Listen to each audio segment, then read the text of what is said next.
Jay-Z's career, you can look at that and say the association to Beyonce is when he started to receive the 16, well, he got 16, 17 Grammys since he's been with Beyonce, right? And you go, prior to that, one. Right. You see what I'm saying? So that came in association, like you see their kids even have Grammys. Like they don't sing yet. They don't sing. Right. They don't rap yet. And they already have Grammys and shit. So it's like they give them this trophy so we secure that they're coming to the award show. It meant that much to the culture that they just gave them. 50 Cent and Eminem aren't just making noise. They're going full throttle, and their target? Jay-Z, front and center. No hesitation, no filter, just straight up shots fired. These two aren't talking petty drama either. We're talking heavy allegations, shady business moves, stolen credits, award show rigging, and what some insiders are calling an entire trail of ruined careers left behind. This isn't background gossip anymore. It feels like a full-blown 5-alarm fire, and the flames are only getting higher. 50 Cent is out here, making it crystal clear. Jay-Z's allegedly still blocking his business plays in 2025.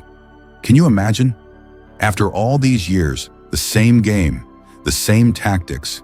And Eminem, he's been warning the world for decades, hinting through those razor-sharp bars about how twisted this industry really is. Those cryptic lines in his recent tracks? Yeah, they weren't just for rhymes. They were warnings about powerful gatekeepers pulling strings in the shadows. And guess what? It doesn't stop there. Beyonce's name just got dragged into the storm, and the accusations? They're brutal. Claims of stolen songwriting credits and allegedly blackballing other women in the industry. We're talking big names too. Aaliyah, Mia, Mary J. Blige, Carrie Hilson. Women who were on the rise, dominating the charts, and then boom, gone. Just like that. Everything went quiet, and now people are asking, coincidence or calculated move? To make things messier, Jay-Z and Beyonce's close ties with Diddy are setting off even more alarms. Remember, this is the same Diddy who's been at the center of nonstop controversy. Now whispers are turning into shouts. People are digging deeper and asking, how far does this go? Jay-Z might have sidestepped that lawsuit filed by Jane Doe, but the alleged victim isn't exactly silent anymore. She's dropping hints, saying she felt pressured into silence after some seriously shady characters showed up at her door. That's next-level intimidation, straight out of a thriller. So here's the real question. Are Jay-Z and Beyonce really the flawless power couple they portray to the world? Or have they just mastered the art of sweeping dirt under the rug while no one's watching? Have they been climbing higher while stepping over everyone else to stay on top? And now, do 50 Cent and Eminem actually hold the keys to blow this whole thing wide open? Could this be the moment that exposes an entire system designed to crush artists, maybe even put lives at risk? Let's be real. Jay and Bey have been untouchable for years. Speak against them, and boom, instant backlash. The narrative flips, and suddenly you're the bitter, jealous one. But this time, 50 claims he's got receipts, and not just any receipts, ones that go way back. Remember in 2023 when he accused Jay-Z of trying to block him from the Super Bowl halftime show? Yeah, that wasn't just talk. Allegedly, Jay pulled strings with his NFL connections to keep 50 out. Wild, right? But here's the kicker. Jay's whole plan backfired because Eminem wasn't having it. That move alone exposed just how far Jay was willing to go to keep 50 Cent out of the spotlight. And now fast forward to 50's recent sit-down on Talk with Flea featuring Cameron. Once again, he's dragging Jay back into the fire. According to 50, Jay's still moving dirty behind the scenes. Not just in music, but in the boardroom too. And the craziest part? 50 says Jay's already proven his legacy, yet he's allegedly still trying to sabotage 50's business deals out of nothing but pure spite. Like, why can't he just let it go? And trust me, it doesn't stop there. 50 Cent and Eminem aren't just linking up, they're going for the jugular this time. Their latest mission? To rip the mask off what they claim is a full-blown Grammy scam. And trust me, they're not whispering, they're shouting it from the rooftops. 50 is pointing his finger straight at Jay-Z, accusing him of allegedly turning his marriage to Beyonce into a cheat code for stacking up trophies year after year. Think about that for a second. A partnership that's celebrated as the ultimate love story could allegedly be the biggest power play in the industry. Meanwhile, Eminem, he's been calling this game out for years, saying the Grammys aren't about talent anymore. They're about politics, cash, and control. A straight-up pay-to-win setup where real artistry doesn't even matter. And honestly, hasn't he been proven right time and time again? Just look at the uproar when Beyonce snagged Album of the Year for Cowboy Carter. Not everybody was cheering. In fact, fans started whispering that Jay might have pulled strings. Again, especially since the year before, Jay stormed the stage during the ceremony, calling out the Recording Academy for snubbing his wife. Now on the surface, that speech looked bold. A man standing up for his partner, demanding respect. But the fans weren't buying it. The vibe? Office people said it felt fake, like performance art. Here's Jay standing there with a trophy in his hand, blasting the very folks who just handed it to him. And people started asking the obvious question. If the Grammys are so corrupt, why even show up? Young, thank you, sir. All the doors that you opened, showed us that we can be rock stars, seeing you on the Rolling Stone. Obviously, there's Run DMC with the Leathers and the Aerosmith. But when you came out west, you took it to a whole new level. Some of you don't belong in the category. Oh, no, that was it. No, when I get nervous, I tell the truth. Why not walk away and prove you don't need their validation instead of begging for it on stage? That moment flipped the whole conversation on its head. Was it genuine outrage or a carefully crafted act to keep the sympathy points rolling in? Suddenly, the whispers turned into loud questions. Are the Carters really winning because of talent? Or is it all smoke and mirrors, blackmail, big money deals, and backroom politics? For insiders, this isn't breaking news. The word in the industry for years has been the same. The Grammys aren't about raw music anymore. It's politics, secret handshakes, and shady power plays. And one of the loudest voices saying it, Eminem. He's been screaming it forever. The Grammys are a scam. He swore off the show years ago and never looked back. Not because he's bitter, but because he saw the game for what it is. He even made it clear, if somebody drops a better album, I'll respect that. His beef isn't with losing, it's with how the Grammys use his name. They hype Eminem up every time, splash his face all over the promos, make fans think he's about to take home the big one, just to boost ratings. Then, the show hits and he's shut out like he was never in the running. That's not competition, that's smoke and mirrors designed for views. And when someone asked him if joining the Grammy voting committee would change his mind, he didn't even blink. Nope, it's rigged from the top down. Votes mean nothing. Now enter 50 Cent, riding shotgun with M and throwing even more shade. He's not just saying the Grammys are rigged, he's taking it a step further. According to 50, Jay-Z's wins don't come from music at all. He claims Jay's entire Grammy collection is built on influence, image, and his marriage to Beyonce. And here's the wild part. 50 says the Recording Academy knows the game. They allegedly roll out the red carpet for Jay and Bey because they're a guaranteed ratings spike. When that power couple shows up, cameras flash, social media explodes, and suddenly the whole world is watching. So what's the Academy's move? Simple. Keep nominating Jay and Beyonce, keep handing them the trophies, just to make sure they pull up and keep the show trending. But 50 wasn't done. Oh no.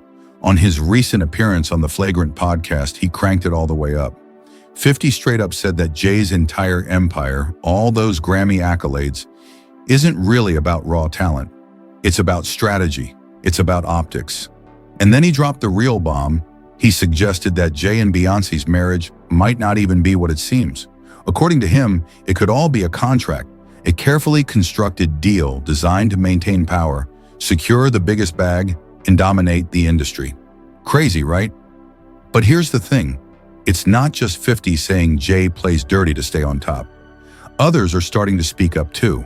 And if even half of this is true, what does it say about the industry we thought we knew? For years, whispers have floated through the industry. The kind that make your skin crawl. Rumors that Jay-Z and Beyoncé allegedly blocked other artists on purpose. And why would they do that? Simple. To make sure nobody else shines too bright. To keep the spotlight on themselves. To make sure when the headlines roll in, it's always about them. But then comes one of the darkest twists in this entire saga. The story of Beyoncé's former bodyguard, Uncle Ron. Before his tragic passing from pneumonia, Ron didn't just leave quietly. He went public, claiming he had receipts, not rumors, not speculation, real proof. He accused Jay and Bey of destroying careers, ruining lives, and crushing rising stars, all just to lock down their own throne at the top of the game. And then came his death. The timing? Let's just say people are still talking about it.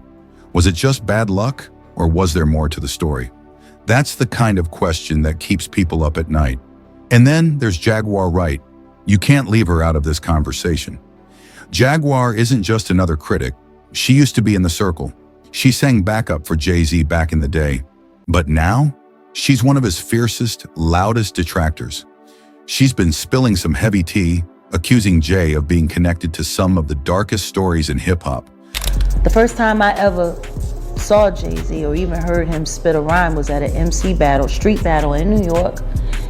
But he didn't show up as Jay-Z. He didn't show up as the hottest rapper on the street. He showed up as the that was with Big L. Rest For in those peace. of you, Rest in peace, Big L. rest in peace, Big L. One of the That was the dopest. sensei. One of the dopest. Yes. Big L was who put Jay-Z on. Without question. And then Big L died, and then the next thing you know, Jay-Z. According to her, people close to Jay, like Harlem legend Big L, either mysteriously lost their lives or saw their careers vanish right when Jay was skyrocketing to fame. So let's pause and talk about Big L for a second. Back in the early 90s, Big L was a lyrical monster, one of Harlem's brightest stars. His freestyles were unmatched. The streets had his name buzzing everywhere. He locked down a deal with Columbia Records and dropped a debut album that made serious noise. Even when Columbia let him go, Big L didn't fold.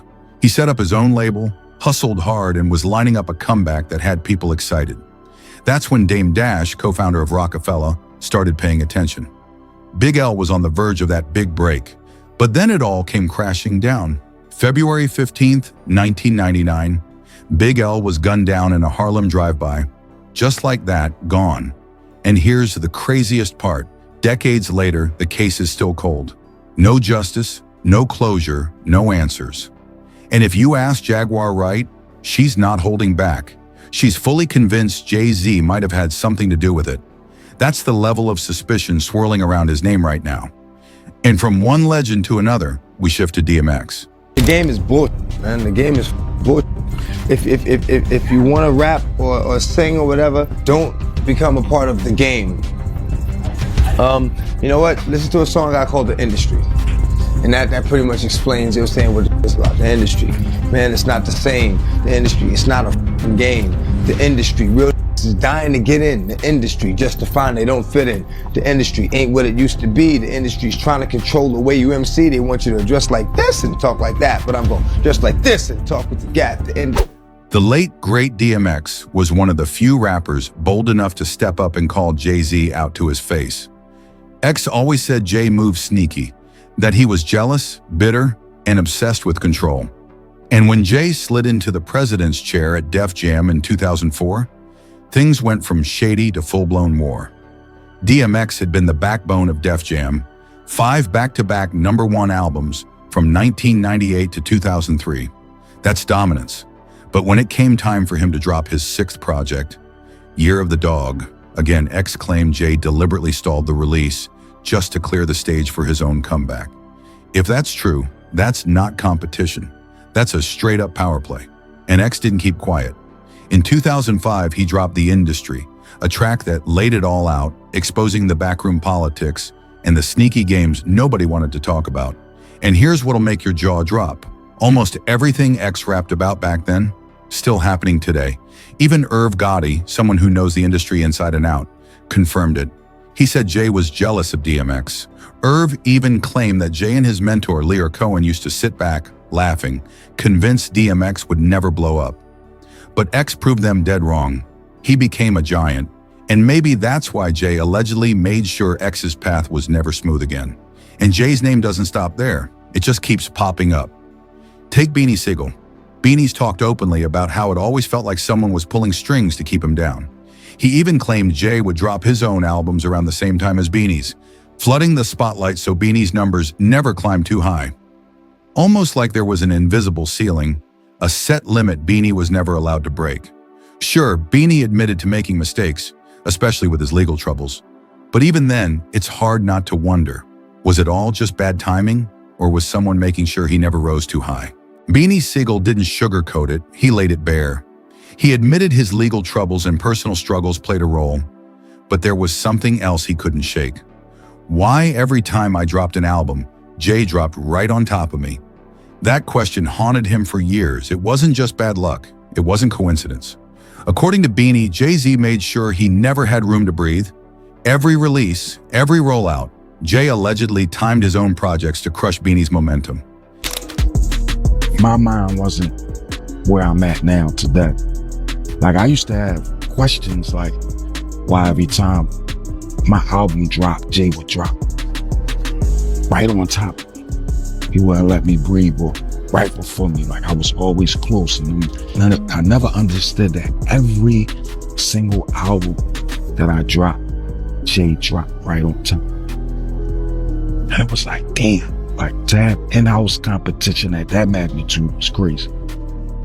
Jay already the boss, but I always thought that, like, let me breathe. And think about that for a second. Jay wasn't just another artist. He was the boss. The man who could make or break careers with a single decision. And when your own boss starts playing chess with your future, that's next level ruthless. Beanie called it out for what it was. Calculated. Every move, every album drop, strategic to the core. And here's where it gets even messier. Don't think Beyonce's hands are clean in all this. For years, some folks painted her as Jay's puppet, just along for the ride. But let's be real.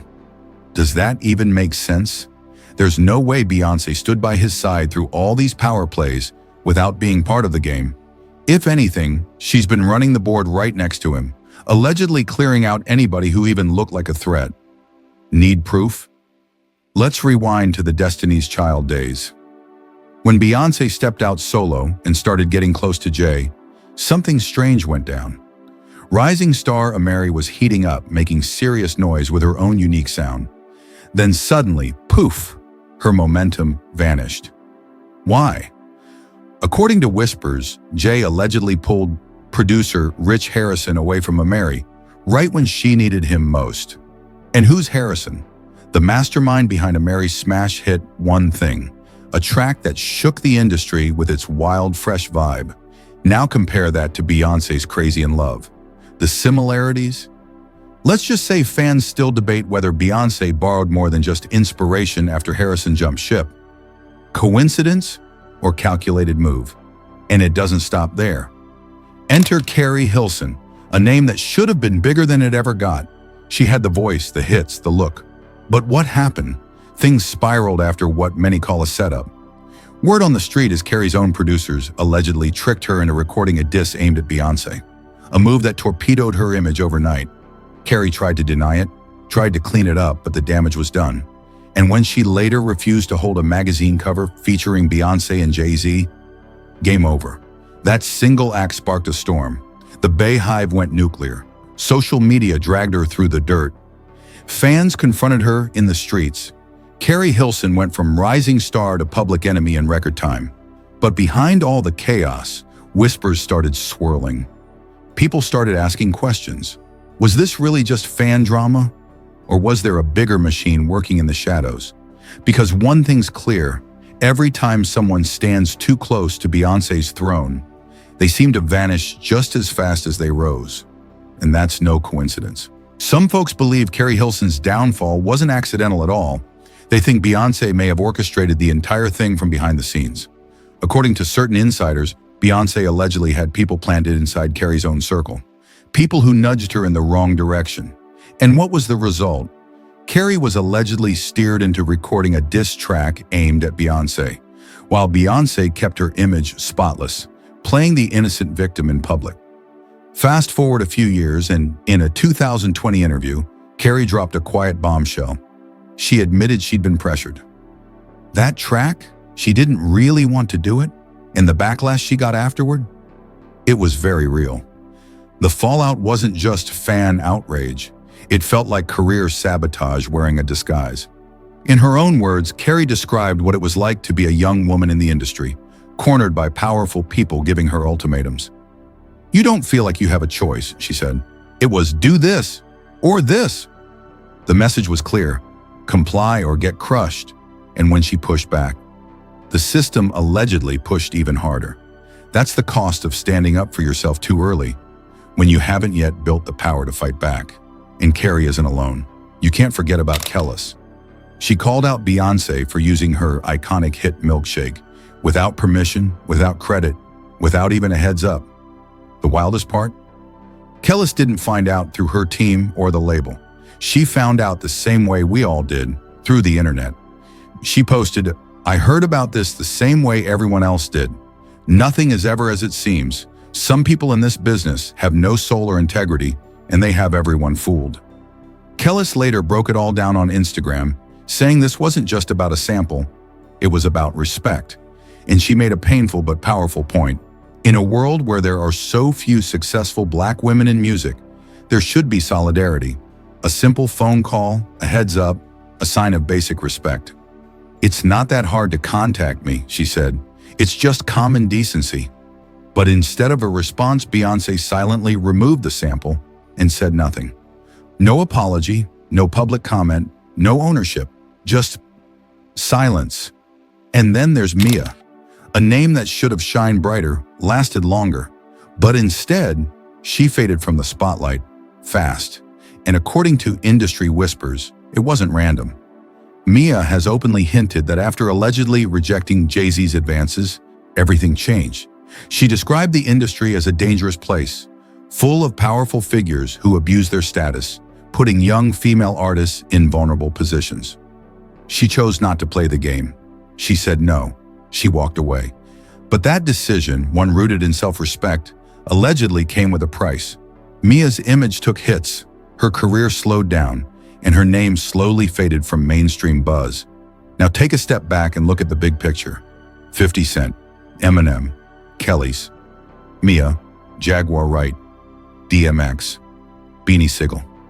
That's not just a list, it's a pattern of people who've spoken up, a pattern of artists who were once rising fast and then suddenly weren't.